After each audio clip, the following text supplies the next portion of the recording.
চটপটি তো খেয়ে নিলাম, আজকে ফুচকা খাবো। আসসালামু আলাইকুম, সবাই কেমন আছেন? আমি তো আলহামদুলিল্লাহ ভালো আছি। নতুন একটা ভিডিওতে সবাইকে স্বাগতম। আমি ফুচকার জন্য ডালটাকে সিদ্ধ করে নিয়েছি আর রেডিমেড ফুচকা পেয়েছি, সেটাকে নিয়ে এসেছি। আমার কাজটা কিন্তু অনেক সহজ হয়ে গেছে। তো এখন সেগুলোকে ভেজে নিচ্ছি। খুবই কম সময়ে এই ফুচকাগুলো কিন্তু রেডি হয়ে যায়। আর এটা যদি রেডিমেড না থাকতো আমার কিন্তু আরও আধা ঘন্টা বেশি লাগতো। তো আমি সবগুলো ভেজে নিচ্ছি। যখন ছোট ছিলাম তখন আমার মা, খালা এরা কিন্তু অনেক কষ্ট করতো যে কোনো খাবার তৈরি করতে। আর এখন মোটামুটি সব কিছুই কিন্তু রেডিমেড পাওয়া যায়, যার কারণে আমরা কিন্তু সহজেই সব কিছু তৈরি করে নিতে পারি। তো আমি ফুচকাগুলোকে ভেজে নিয়েছি, এবারে তেঁতুলের টকটা রেডি করে নিব।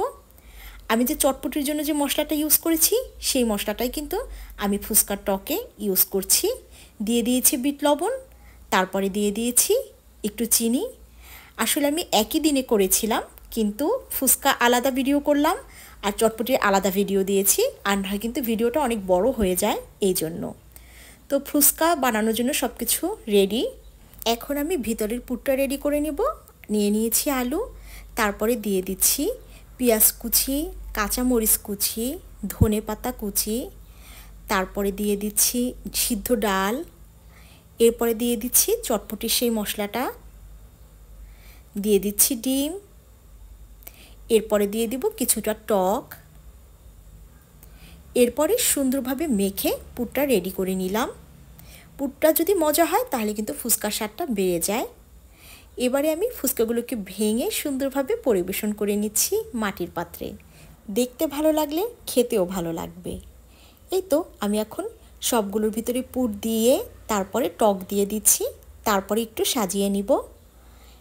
তো ভিডিওটি কেমন হলো অবশ্যই জানাবেন। আমরা তো অনেক মজা করে খেয়েছি অনেক দিন পরে, কারণ চাইলেই এখানে আমি খেতে পারি না, নিজের তৈরি করে খেতে হয়।